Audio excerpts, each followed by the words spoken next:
you a big body. Hello.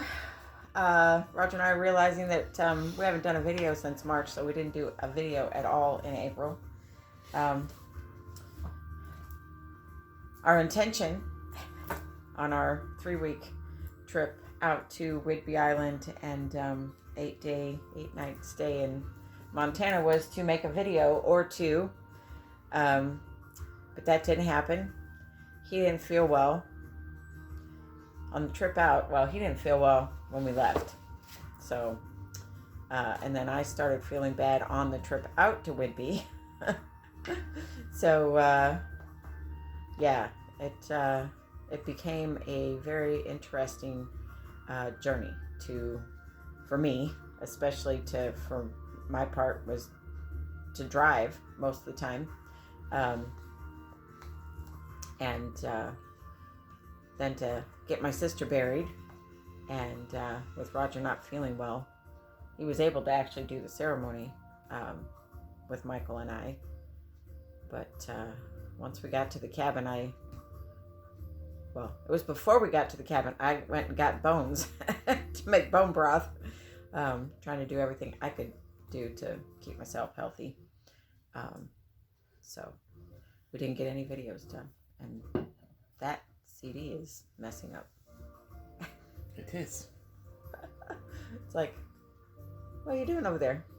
Anyway, so we needed to make a video. We need to get back on track here now that we're home. It's been 2 weeks, I think, since we've gotten back. Yep. The trip was wonderful. It gave me time to sit and actually think and not run and go and be busy, and especially the 8 days in the cabin. That was really nice. So we're back at it. Last video was done on March 24th. A year of self-discovery 2021, upgrading our relationship to thrive. So we were looking in the previous book and those of you that are watching these videos know that you want to hold that up. And I know they're backwards, you guys. You have to use a mirror. Yeah.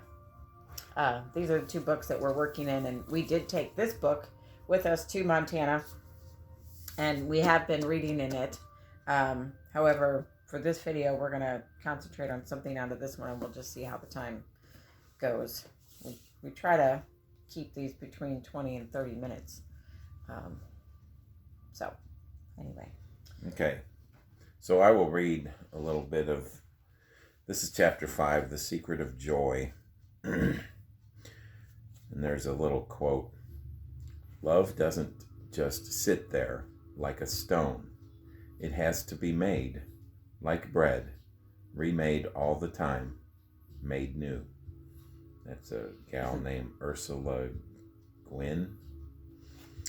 That is so true. Yeah.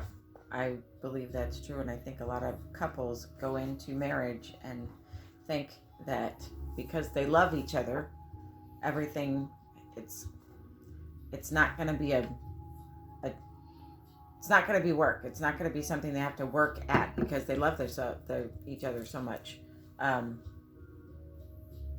We're finding that's not true. So.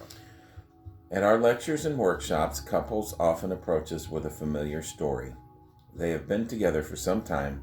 They don't doubt their love for one another. There hasn't been any major traumatic event or trust-breaking issues such as infidelity, yet they nevertheless feel like the spark has either dimmed or even gone out in their relationship. Some of these pairs are the parents of young children that take up much of their time. For others, it could be busy work schedules or the obligations of taking care of an aging parent. All these couples share the common issue of not feeling as connected or energized to get toward each other as they once did. And they are worried that their relationship might never be good as it once was. To make matters worse, this lack of energetic connection often extends into a couple's time in the bedroom. Where there was once strong chemistry, things now seem routine and dull. While the specifics of each relationship vary, couples in this situation basically ask the same question. How do we rekindle the fire we once had? What can we do to bring that feeling of joy back to our relationship? Questions like these bring us to the next transformative secret of happy and healthy relationships: joy. For most of us, the pursuit of joy is what led us to choose being in a relationship in the first place. Certainly, we'd all like to experience joy when we think of our relationship. Going deeper, can we understand more about the nature of joy? What does it mean in the context of relationships to crave joy or find it lacking? How does joy function in our lives? Joy contains multitudes: curiosity, connection, surprise, ease, pride, bliss, humor, and hope. It manifests in us when we are open-hearted, present, and fully engaged.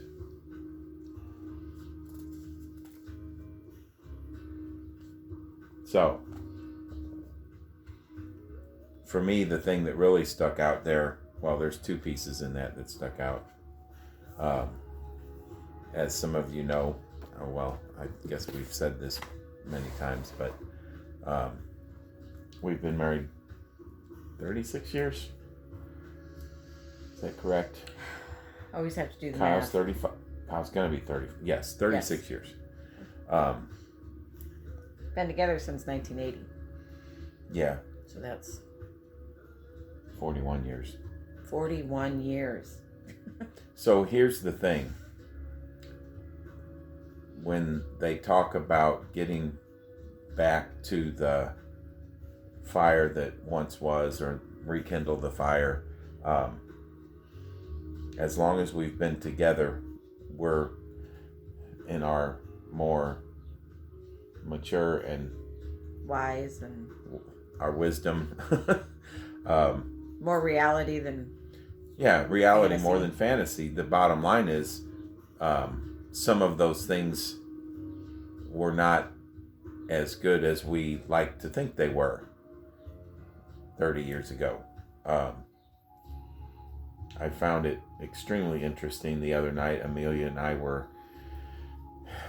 we were watching a hockey game in a place that had a bar, and Amelia kept was observing this couple that was at the end of the bar that had a lot of body language going on, and Amelia was extremely aware of what was, how it seemed like he wanted to be close.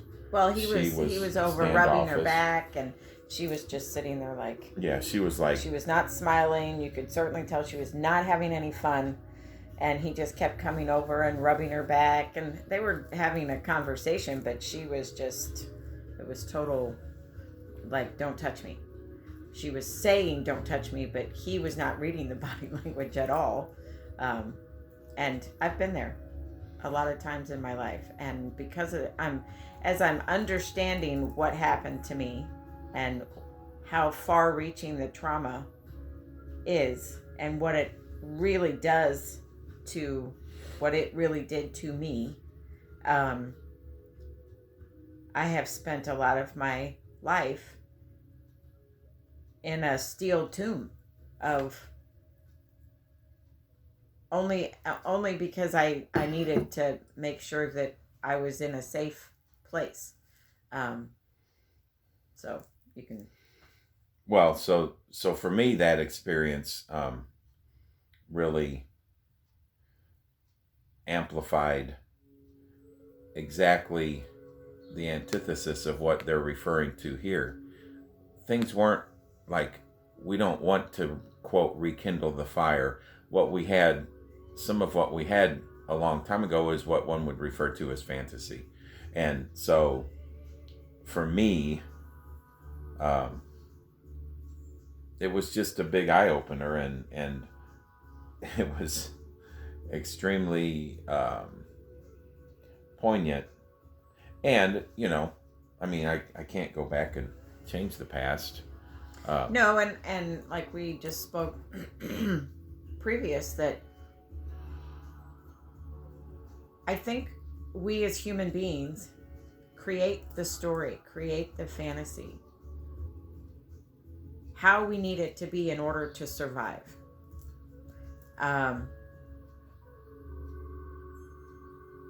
And he and I now, today, are, and we have been for the last, I don't know, probably year, been looking at the fantasies that we built up around ourselves, around each other, around our family, who we thought our family was, what we thought, who those kids are.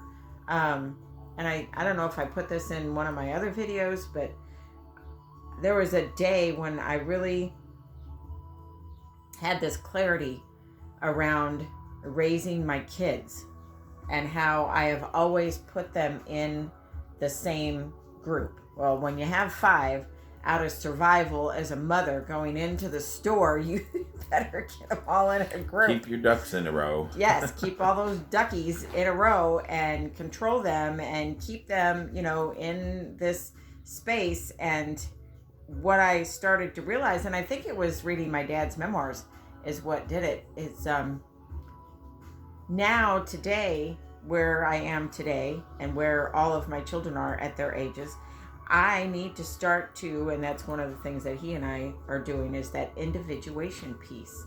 We need to separate. We don't need to be codependent. We don't need to be attached at the hip all the time. And I thought as a young couple, that would, well, for me, coming from where I came from, that was a good thing because he was my safety. He was the big guy that, would keep me safe. And so now today I need to, and I think that's part of what is going on with our family, because we've got some unrest definitely going on. The individuation. They're all trying to individuate, and it's very uncomfortable. And so we end up overdoing a boundary, possibly, for safety reasons. And so we're all starting to individuate, and I need to start to think of my ducks as individual ducks who have, I don't need to keep putting them all in the same group. I don't need to keep, I think of a gaggle of geese. That term comes to me, and it's like, that individuation piece is difficult, and it's hard, and it's emotional. And he and I are doing, I think I've done more of it in my own head before he got to it, just because I didn't know what else to do besides, because of the sexual pressure that was in our relationship. I didn't know what else to do. In my morning pages, I had written here, I am so much more aware. Taking away the sexual daily pressure has opened up an energetic space to allow my awareness. And I say awareness, not healing yet, because I told him on the way over here that I'm like everybody else on the planet. I want what I want now. Like, I want all this to be done now. I don't want to have to do the work. And we're all kind of like that in our lives in different areas and whatnot. But the awareness, that is the first step in the healing process. So it's interesting because I feel like we had a little bit of a slip on vacation, which, and there's real stuff that happens around when you're ill. And different people go through different things as children. When you're ill, sometimes when you're ill, a parent totally vacates and they're like, you just do whatever. I feel like I was one of those parents. I took care of the basic needs, but I was not like my father was, which was interesting now that I'm thinking of it. I remember being sick, and my dad would sit with me on the couch, and he would say, just give me your illness. Just give me your fever. I'll take on your fever. And he would sit there with me. I was not that kind of a mother. Uh, and of course, I love my children, but I think at that point I didn't feel like I knew enough.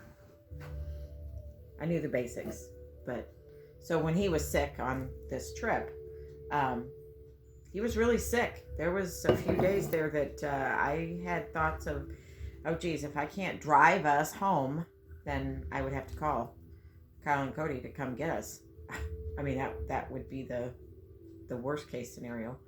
Um, but we go through a whole lot of emotional stuff, is what I'm getting at, when we're sick, and it brings up stuff.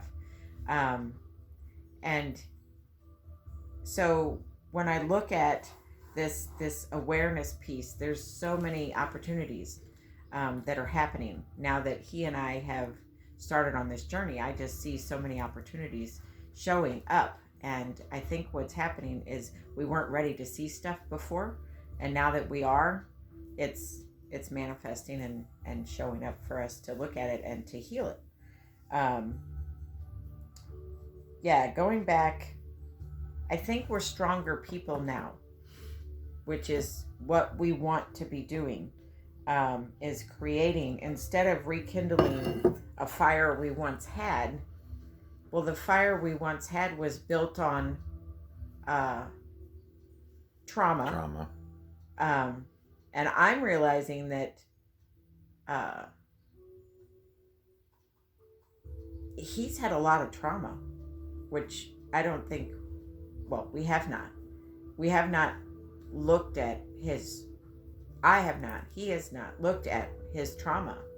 The focus, it seems like, has always been on me and my health. And the last, I don't know, 15 years, 20 years, besides raising the 5 kids and keeping a job and paying the bills. And so our relationship in the beginning, and yes, we loved each other, and yes, we had many moments that were fun and filled with joy and excitement and all of that stuff, but it is not, it didn't have a good foundation, maybe,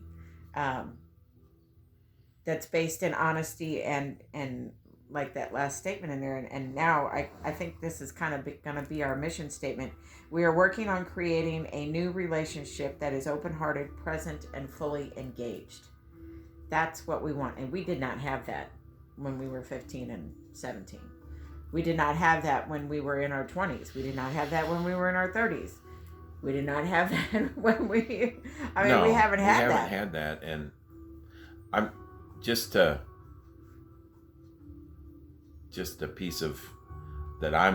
The individuation thing for me has been extremely challenging, because, well, a couple of things. My fear of abandonment is hugely up. My mother abandoned us kids when I was like 6 or 7. 7 or 8. She moved to Texas, and then we stayed here, and so that's a big piece of trauma for me. And this individuation that Amelia and I are doing here, it's like a daily challenge. The second piece of that is my love language. Yeah. My love language is touch. And that song goes off. No huggy, no kissy until you no make me your wife. No touch. I'm like, I made you my wife 36 years ago. It's like, yeah. I can't even touch you. Yeah, so that it's wasn't really a guarantee, was it? So for me, that whole I told her yesterday, it's a daily struggle, sometimes an hour by hour struggle. We're working on being friends, and we are great friends. We had a great time in Montana, except when I felt like hammered shit. But the fun that we had when we were coming back was that's when I finally started feeling good. And we would, we'd just stop at a river and just collect rocks. Collect rocks and frolic around and collect feathers and birds and sticks and things to make creative things with. But it's just that separate. She told me the other day that I had, once we went out on the side by side, and I had touched her leg too many times, or more than a friend would. And so it's that constant reminder. And it's an opportunity for me to then set the boundary again. And I told him that, if we went through this next year or whatever and didn't talk to each other, we wouldn't be any further along than we are now. And you may go backwards. Probably would go backwards. Yeah. And so he's got... So in our relationship in the past, I want to make sure we make this point. Because his love language is touch, he would get his needs met through touching, whether it's hugging, kissing, holding hands. That's his love language. So as we've separated and not done that, the way he gets his needs met have to change. And he's got to find new ways to get those needs met for now. And that doesn't mean going to another woman. It means within himself, how can he self-soothe? How can he self-actuate? How can he individualize? How can he... Because we can't ever, this is my personal belief, we can't ever depend on another person for those basic survival needs. We've got to learn how to get those needs met ourselves. And I don't know what that means for him. The opportunity is open for him, but he's got to feel the raw feelings around what all that means and what all that brings up. Having your mother abandon you at 7 years old is huge. I have abandonment issues as well. So then you compile those on top of one another, and now you've got, what we're trying to do here is pretty monumental compared to how we were doing our lives. And I'm just really grateful, because usually it's the women that go and get help and get counseling and life coaching and therapy and join groups, and the men don't come along for the ride. And I'm very grateful that he's willing and open. Just to be clear, I did start that process in 1990. Yeah, so it's a process. And we're in what, 2021? 30 years ago, I saw Chris Fry. Well, in 2000, is that when I went and did my weekend, started my stuff? So that's 20 years. Yeah. So maybe, watching this video, we can help some of you younger people not have to take 20 years, but it takes what it takes. You have to have a willingness. And I can't reiterate this enough.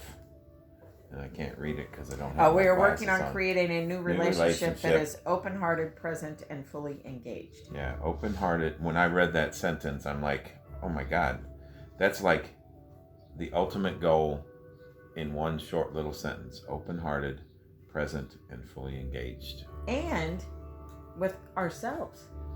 Oh, absolutely. And I do know that some of what my individuation is, it has to be around journaling, because that's the way I get in touch with myself. And that's become apparent with our lack of physical touch. With our lack of physical touch. So yeah.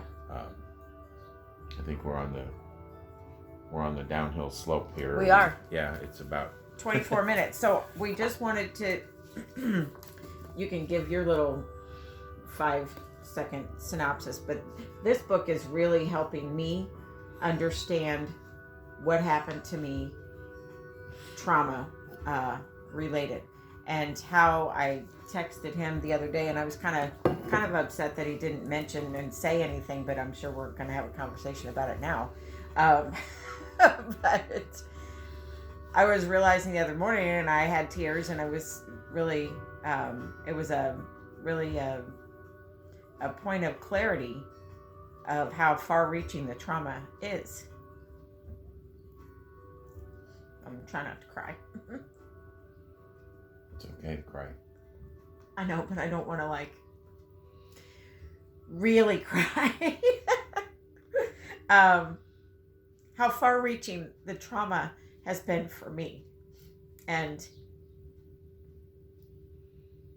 my hatred of men, and the fact that I don't feel safe around them, and then having him in my life my whole life, and then having birthed 4 boys, I'm still, well, not still realizing, but really looking at how it affects how I communicate to them.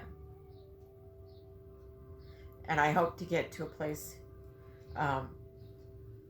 one day here where I can express without feeling the fear. And I realize in my head, and as I practice, that my safety is my responsibility, and I am smart. And now, as an adult, I can keep myself safe. I can use my intuition. I can make good choices. But man, it's really deep in there, what I learned about men.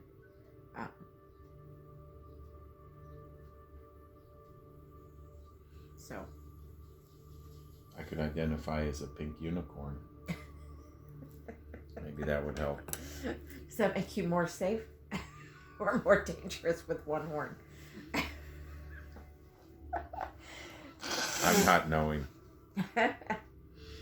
So you want to just give a little bit of what this book is doing? Well, it is at 27. That's okay. So, well, it's interesting. Yeah, that book has a lot in it, but the most recent bit that we've been reading about is the whole the fact that your fight or flight is not something that you choose. It's like automatic, or freeze. Fight, flight, or freeze. Yeah. And I just find that interesting because some of the trauma that I experienced when I was young was